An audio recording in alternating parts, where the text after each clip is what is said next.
ሲጀመር ኪራና ልዑል በጣም ነው ያጠፋችኋት። የሄሉን ባህሪ ያወቃችሁ መደወል አልነበረባችሁም ማለት ነው። ድንገት ደርሳችሁ ነበር ሰርፕራይዝ ማድረግ የነበረባችሁ። እሷ ደውለው ለሷ መናገራቸው ለሷ ምንድነው ቅድመ ጥንቃቄ ነው የሆናት ማለት ነገሮችን እንድታስተካክል ክፍተት ተፈጠረላት ማለት ነው። እንድትዘጋጅ ነው ያደረጓት እና ነገር ግን ዝም ብላችሁ ደርሳችሁ ቢሆን ኑሮ ዛሬ ወይ ታስታርቋቸው ነበረ፣ ብቻ ይለይለት ነበር፣ አንዱ ይለይለት ነበረ። ሲጀመር ያው ልዑልና ኪራ ነቅተውባታል። ያውቃሉ እኮ አሁን እናቴ ያው ፍቅረኛዋ ስለሆነ ወንድ በዙሪያዋ ማየት ስለማይፈልግ እንጂ ልዑልና ኪራ በደንብ ያውቃሉ ባህሪዋም ማለት ነው። ያው አትንኩይ ባይነች ብቻ ሄሉ ላይ ኃይለኛ ባህሪ ያለኛም እንደምናውቀው።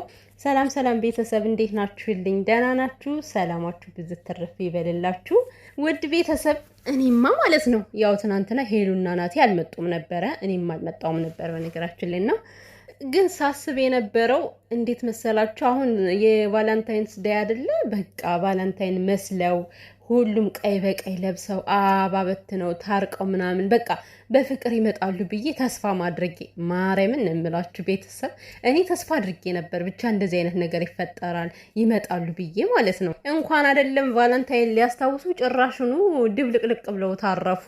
እና ቤተሰብ ለማንኛውም ያው ፍቅረኛ ያላችሁ ሰዎች ሃፒ ቫላንታይንስ ዴይ ይሁንላችሁ። በእርግጥ አይከበርም ተብሎ እየተከለከለ ይመስለኛል። ግን ያው እናያለን እንግዲህ ሚዲያ ላይ እናያለን፣ ፍቅረኛሞች ካፕሎችን እናያለን ቫላንታይንስ ዴይ ሲያከብሩ ማለት ነው፣ ሲያሳልፉ እናያለን። እና ሄሉዬ ለተንኮል ይሄን ሁሉ ነገር ከምታሴሪ ጊዜሽን ከምታቃጢ ምን አለበት ቫላንታይን ዴይ ድምቅ ብለሽ ብታሳልፊው። ናቲም እንኳን ባይመጣ ማለት ነው ብቻሽን ፏ ብለሽ ዝንጥ ብለሽ ቀይ ለብሰሽ ካች ብትኖሩ አሪፍ ነበረ። ምን ዋጋ አለው ግን ጻውን መረጣችሁት እናንተ። እና እንግዲህ ያው ናቲ ተናዷል ማለት ይሄ ነገር ብድር በምድር ልንለው አንችልም። ሄሉ ትክክለኛ የተሰማትን ነገር ነው ከዚህ ጋር ማንጸባረቅ የፈለገችው ማለት ነው። ግን እኔ ማለት ዩቲዩበሮች በሄሉ ብቻ አይደለም አሁን ያው ደህና ሰው የነበሩት እነሱ ነበሩ፣ እነሱም ተቀላቅለዋል። አሁን ወደ በቃ ይሄ ወደ ድራማው ተቀላቅለዋል ሄሉና ናቲ ማለት። ነገር ግን ድራማ ከተሰራ ይቀር ደግሞ ማለት ነው የሆነ ሰው ግልብጥ ብሎ መጥቶ የሚያው ቪዲዮ መሆን አለበት። በቃ አዲስ ነገር አዲስ ታሪክ ተሰራ ተብሎ ሰው ግልብጥ ብሎ መጥቶ እንዲያችሁ መሆን አለበት እንጂ እንደገና ሰው እንዲሸሽ መሆን የለበትም። ለምሳሌ ናቲም የሰራው ተመሳሳይ ታሪክ ነው፣ ሄሉም እየሰራችሁ ያለችው ተመሳሳይ፣ በቃ ተመሳሳይ ምንም መልኩን ብቻ ነው የቀየረው፣ ሰው ብቻ ነው የተቀየረ፣ ሄሉ ብቻ ነው ያልተቀየረችው እንጂ ማለት ወንድየው ተቀይሯል። አዎ ለምሳሌ በሮቤል ፋንታ ይሄ ልጅ መጣ ማለት ነው። እና ሁሉም ነገር ተመሳሳይ ከሚሆንባቸው አዳዲስ ነገር የሆነ ከባድ የሆነ ፕራንክ ይሻላል። እንደዚህ አይነት የድሮ ነገር አምጥቶ ከመለጠፍ አዳዲስ ነገር እያመጣችሁ ወዳጅም ታመጣላችሁ። ሰውም ደስ ብሎት እንዲያችሁ በቃ ጉጉት ብሎ እንዲያችሁ ይሆናል ማለት ነው። ሰው እንዲህ ግር ብሎ የሚያየውን ነገር ነው የሚፈልገው፣ አዲስ ነገር ነው የሚፈልገው፣ ነገ ምን ተፈጠረ የሚለው የሚያጓጓውን ነገር ነው የሚፈልገው።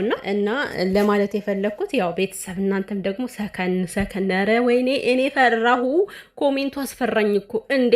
አስጠላሽኝ በቃ ከላይ እስከታች እንደዛ ነው እንዴ! እናንተ እኮ ቤተሰብ ወዳችኋት እኮ እያያችሁ ነው። አይባልም አስጠላሽኝ አይባልም እኮ። ምክንያቱም ይሄ ለእናንተ አዲስ ነገር ሊሆን አይችልም። የቆየ እኮ ነው፣ የቆየ ታሪክ ነው መጥቶ የተደገመላችሁ። ሰው መሳደቡ ምን አመጣው ከዚህ ጋር? ነገ ደግሞ ይታረቃሉ እኮ እነሱ። ሲታረቁ እኛ አፋችን ብቻ ነው ትርፉ ነው የሚቀረው። እና የእኛ መናገር ከዚህ ጋር ልክ ነው ብዬ አላምንም። ግን መምከር ካለብን ደግሞ ተገቢ በሆነ ቃላቶች፣ ይሄ የሰውን ልብ በማይነካ የሰውን አእምሮ በማይነካ ቃላት ሰውን ብንናገር የተሻለ ያንን ሰውም እናሻሽለዋለን። ግን በየጊዜው ስንሰድበው በየጊዜው የሌለ ስም ስንሰጠው ያ ሰው እየባሰበት ነው የሚሄደው። እና እኔ ምን ልበላችሁ ኮሜንቱ ያስፈራል። በቃ ከሄሉ ቤት ያለው ዛሬ ኮሜንት ኮሜንት እኮ ሰውን የሚገል ቢሆን ኑሮ በጣም ከባድ ነው። እና ለማንኛውም እናረጋጋው ለማለት ትፈልጋለሁ። ቤተሰብ ድራማ ነው ተብሎ ከታሰበ ደግሞ ምንም ስድብ አያስፈልግም። ዝም ብሎ ድራማው እስከሚያልቅ ድረስ መከታተል ነው። ምክንያቱም እነዚህ ሰዎች እንወዳቸዋለን፣ እናከብራቸዋለን። ሲቀሩ እንኳን ምን ያክል እንደምትጨነቁ ግልጽ ነው ቤተሰብ። እና እንግዲህ ያው ናቲ በጣም ነው የተቃጠለው። ወይኔ ጉዴ ፈላ። ናቲ ተናደደ፣ ተንጨረጨረኩ። ውይ ወንድሜ አይዞ ይሄም ያልፋል፣ ነገ ትደሰታለህ። የናቲ ሁኔታ አሳቀኝም አሳዘነኝም ማለት ደግሞ እኮ ማለት ነው ቤተሰብ።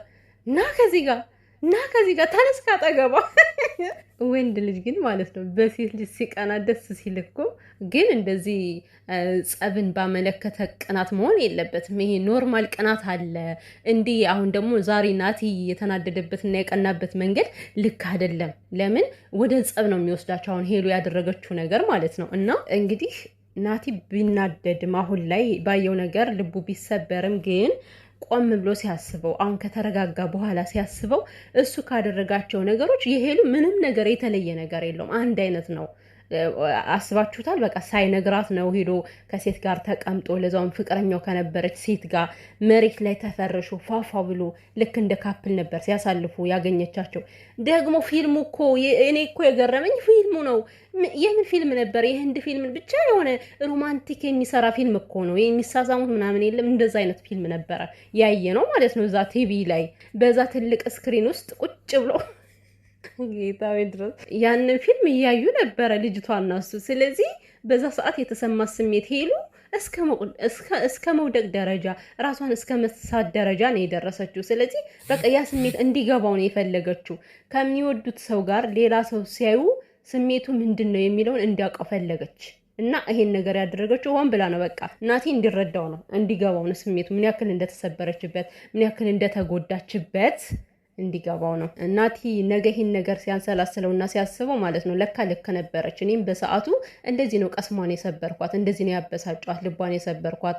ከዛ በላይ ደግሞ በአነጋገሬ ጎድቻታለሁ ብሎ ወደ ራሱ ይመለሳል። ገብቷቸዋል። አሁን ላይ ምንም እያሰብ አይደለም ናቲ።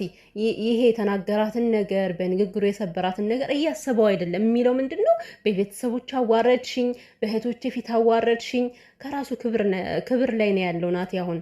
በእርግጥ ያው ግዴታ ነው ራሳችሁን ማስከበር። ግን እናቴ አሁን ይሄ የክብር ጉዳይ አይደለም። ሄሉ በጣም ባንተ ተሰብራባለች፣ አብሶ በንግግር ደግሞ ተሰብራባለች። እና ክብሬ ክብሬ ክብሬ ሳይሆን ናቲ ነገሮችን አስበ እንድታስተካክል ነው እየተደረገ ያለው ከዚህ ጋር እንጂ ክብርህን ለመንካት ፈልጋም አይደለም። እዛ ጋር የተገኘው አንተ የሄሉን ክብር ለመንካት አይደለም አይደለ? ስለዚህ አሁን ሄሉ ይህን ስላደረገች ክብሬን ነካችኝ ከወንድ ጋር እንደዚህ በቃ ነገሮችን አስብባቸው። አንተ ምን አድርገ ነው ሄሉ ይህን ነገር ልትፈጠር የቻለችው የሚለውን ነገር ልታገናዝብ ይገባል። ግን ደግሞ ሄሉዬ በቃ ማለት ይሄ የፍክክር ቤት ሳይዘጋ ያድራል ይባላልና ወንድየው አደረገ ተብሎ ሴቷ ማድረግ፣ ሴቷ አደረገች ተብሎ ወንድየው ማድረግ፣ ይሄ ነገር እስከ መቼ ነው የሚያዛልቀው? ትክክለኛ የሆነን ፍቅር እኮ ያጠፋል። ይሄ መዘባራት ማለት እሱ ካደረገ ማን ከማን ያንሳል የሚባል ነገር ፍቅርን ያጠፋል እንጂ ፍቅርን አያደረጅም። እውነቱን ለመናገር ማለት ነው። እየተዋደዳችሁ ልትለያዩ ሁላ ትችላላችሁ። እና እልክ መገባባቱ ልክ ነው ብዬ አላስብም። ሄሉዬ ዛሬ አድርገሻል፣ በቃ እኩል ናችሁ። እሱም አድርጓል፣ አንቺም አድርገሻል። ከዚህ በኋላ ግን በእንደዚህ አይነት ሙድ በእንደዚህ አይነት ቪዲዮ ባትመጭ የተሻለ ነው። ለምን ከዚህ የበለጠ ሌላ ነገር ስለሚፈጠር ምናልባትም ጭራሹኑ ላትገናኙ ስለምትለያዩ ማለት ነው። ከባድ ነው የሚሆነው። እነ ኪራ አላመኗትም ጸባዩን ስለሚያውቁና እንግዲህ ያው ልዑልም መጥቷል። እኔማ ባለፈው ልዑል መጥተው ደስ ብሎኝ ነበር ቪዲዮ ሰራ ግን አልተመቸኝም ማለት ነው። ልዑሌ ዌልካም እንኳን ደህና መጣ።